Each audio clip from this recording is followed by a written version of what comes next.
नमस्ते साथीहरु, स्वागत छ तपाईको आफ्नै YouTube च्यानल अनलाइन अर्निङमा।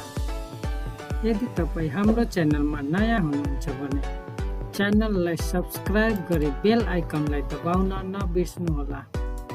आजको यस भिडियोमा हामीहरुले सिक्ने छौं कि IME पे वालेटबाट कसरी मोबाइलमा रिचार्ज गर्न सकिन्छ।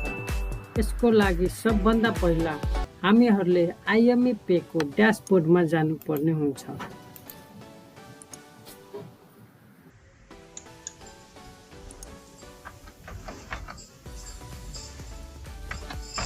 IME पे को ड्याशबोर्डमा आइसकेपछि तपाईले यहाँ हेर्न सक्नुहुन्छ विभिन्न अप्सनहरु।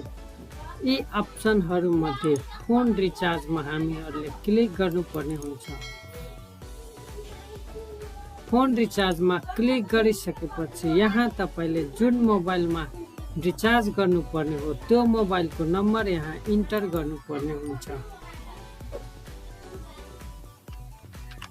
मोबाइल नम्बर इन्टर गरिसकेपछि यहाँबाट तपाईले जति अमाउन्ट रिचार्ज गर्नुपर्ने हो त्यो अमाउन्ट यहाँ इन्टर गर्नुपर्ने हुन्छ।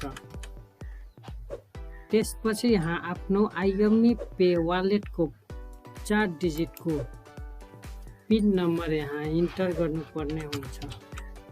पिन नम्बर इन्टर गरिसकेपछि यहाँ तपाईले कन्फर्ममा क्लिक गर्नुपर्ने हुन्छ। अब तपाईले यहाँ हेर्न सक्नुहुन्छ कि तपाईको रिचार्ज सक्सेसफुली भयो भनेर र यसबाट तपाईले 6 रुपैयाँ बोनस प्राप्त गर्नुभयो भनेर। यसको रिसिप्ट निकाल्न चाहनुहुन्छ भने यहाँ क्लिक रिसिप्टमा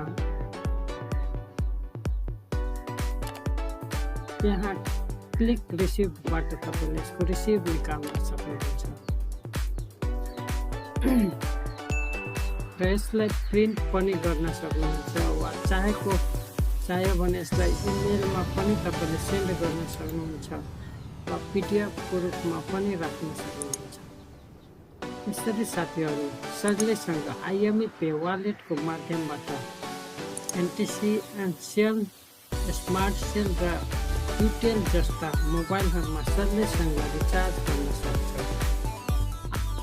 यदि तपाईलाई भिडियो मन पर्यो भने लाइक, शेयर र सब्स्क्राइब गरी बेल आइकनलाई दबाउन नबिर्सनुहोला।